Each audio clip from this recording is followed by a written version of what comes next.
Pasamos a la número 5, que también es discontinua y también presenta asíntotas verticales y una horizontal.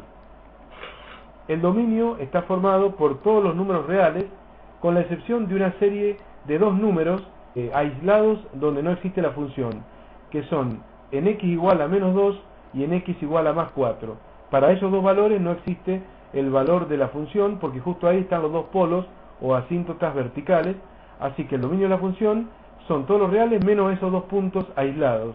Obsérvese que los dos puntos aislados están con llaves, porque son dos valores, nada más. No es un intervalo el que hay que descontarle a los reales.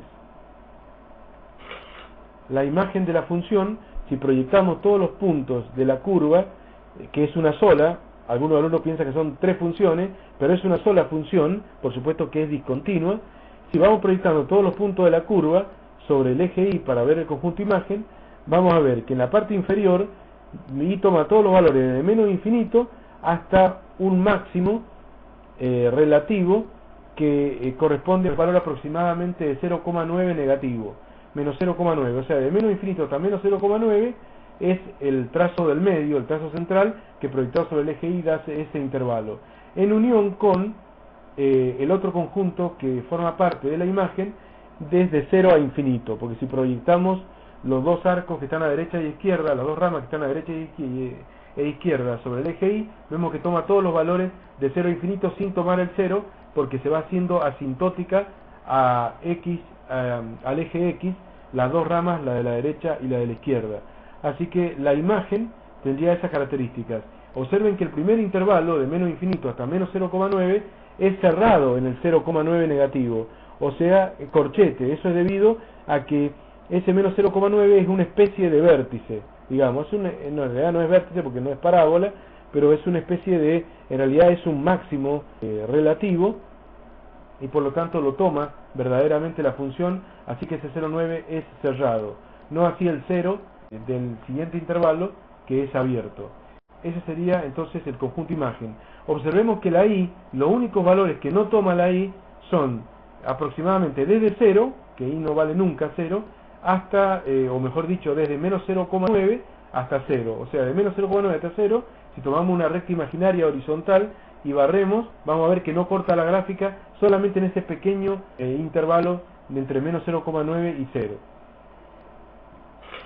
Los ceros no los tiene, porque podemos ver claramente que no corta, en ningún momento toca la curva en ninguna de sus ramas al eje X.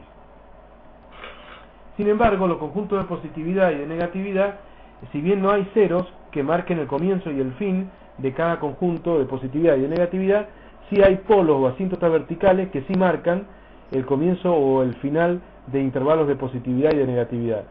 Vemos la primera rama de la izquierda como positiva, la curva está por encima del eje X, es de entre menos infinito de X y menos 2 de X, es un conjunto de positividad. Unión, el segundo conjunto de positividad, es la rama de la derecha. Desde 4 hasta infinito tengo otro conjunto de positividad. Y el conjunto de negatividad es uno solo y es la rama central.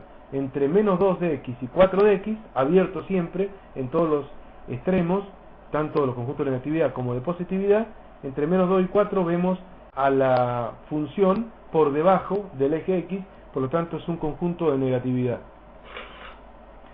Máximo relativo vemos en el punto 1 de X y menos 0,9 de Y, esa especie de vértice que decíamos recién, ese es un máximo relativo o pico, el único que presenta la función.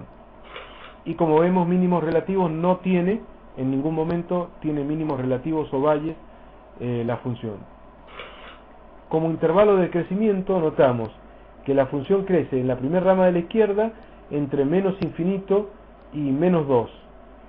Y luego vuelve a crecer inmediatamente pasado el menos 2 y hasta el 1 de X vuelve a crecer. Así que de entrada hay dos intervalos de crecimiento solamente separados por la asíntota vertical en X igual menos 2, por eso hay que cortar y dividir en dos partes el intervalo de crecimiento.